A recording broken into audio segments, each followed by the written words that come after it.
ചരിത്രത്തിലുടനീളം സ്ത്രീകൾ സ്വയം പ്രാപ്തരായ വ്യക്തികളാണെന്ന് തെളിയിക്കാൻ ശ്രമിച്ചിട്ടുണ്ട്. സനാതന ധർമ്മത്തിൽ സ്ത്രീകൾ ശ്രേഷ്ഠതയും ഉഗ്രതയുമുള്ള ദേവതയാണ്. മഹാഭാരതം നിരവധി വീരസ്ത്രീകളാൽ തിളങ്ങുന്നു. അവരിൽ ചില പേരുകൾ ഇതാ. മണിപ്പൂരിലെ യോദ്ധാവായ രാജകുമാരി ചിത്രാംഗത അത്തരത്തിലുള്ള ഒരു കഥാപാത്രമാണ്. അവൾ ചിത്രവാഹന്റെ ഏക സന്തതിയായിരുന്നു. അവളെ ഒരു ആൺകുട്ടിയെ പോലെ വളർത്തി. ആയോധന കല, വേട്ട, അമ്പെയ്ത്ത് എന്നിവയിൽ അവൾ പരിശീലനം നേടി. അമ്പെയ്ത്ത് മത്സരത്തിൽ അർജുനെ വിസ്മയിപ്പിച്ച ശേഷം അവൾ അദ്ദേഹത്തെ വിവാഹം കഴിച്ചു. സത്യഭാമ ശ്രീകൃഷ്ണന്റെ യോദ്ധാവായ ഭാര്യയായിരുന്നു. അവർ ഭൂദേവിയുടെ അവതാരവും അമ്പെയ്ത്തിൽ അഗ്രഗണ്യവുമായിരുന്നു.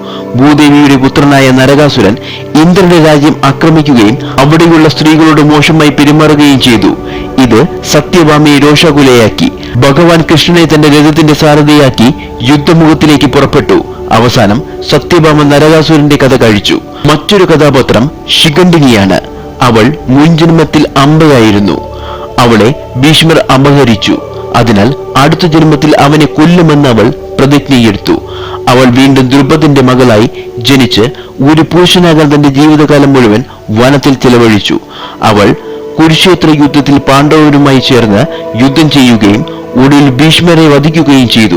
ഈ യോദ്ധാക്കളായ രാജകുമാരിമാർ ഇതിഹാസത്തിലുടനീളം തങ്ങളുടെ ദൃഢതയും ധൈര്യവും ചൂണ്ടിക്കാണിച്ചു.